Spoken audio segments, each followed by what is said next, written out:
Meeting വളരെ fruitful ആയിരുന്നു. രാഹുൽ ഗാന്ധിയും മല്ലികാർജ്ജുന ഖാർഗെയുമാണ് സംബന്ധിച്ചിരുന്നത്. ഇപ്പോൾ ഇനിയിപ്പോൾ 60 ദിവസമാണ് തെരഞ്ഞെടുപ്പിലുള്ളത്. ആ 60 ദിവസത്തിനിടയിൽ നമ്മൾ സ്വീകരിക്കേണ്ട നടപടികളെക്കുറിച്ച് അല്ലെങ്കിൽ തെരഞ്ഞെടുപ്പുമായി ബന്ധപ്പെട്ട പ്രവർത്തനങ്ങളെക്കുറിച്ചാണ് അവിടെ ചർച്ച ചെയ്തത്. പ്രധാനമായും ഘടകകക്ഷികളുമായിട്ടുള്ള സീറ്റ് വിഭജന ചർച്ചകൾ ഇത്രയും പെട്ടെന്ന് പൂർത്തിയാകും.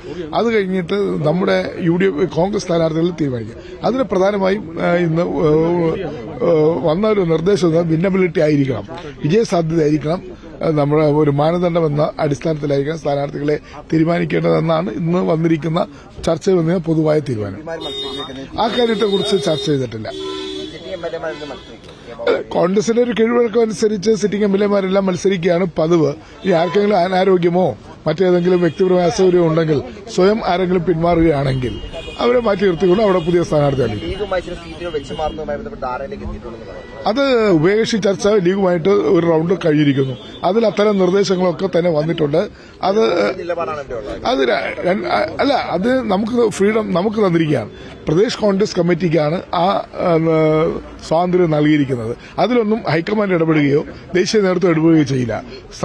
ഘടകകക്ഷികളുമായുള്ള സ്ഥാനാർത്ഥി സീറ്റ് ഷെയറിങ്ങും സീറ്റുകൾ വെച്ചു മാറുന്നതൊക്കെ തന്നെ ആ സ്റ്റേറ്റ് കമ്മിറ്റി അല്ലെങ്കിൽ കേരള പ്രദേശ് കോൺഗ്രസ് കമ്മിറ്റിക്ക് പൂർണ്ണ അധികാരം നൽകിയിരിക്കുക.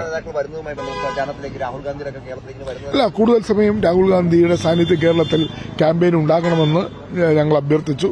അതുപോലെ കോൺഗ്രസ് പ്രസിഡന്റ് സാന്നിധ്യം ഉണ്ടാകണം. പ്രിയങ്കാജിയുടെ മീറ്റിംഗുകൾ കൂടുതൽ മീറ്റിംഗുകൾ വേണമെന്ന് പറഞ്ഞു. അതെല്ലാം അഗ്രി ചെയ്തിട്ടുണ്ട്.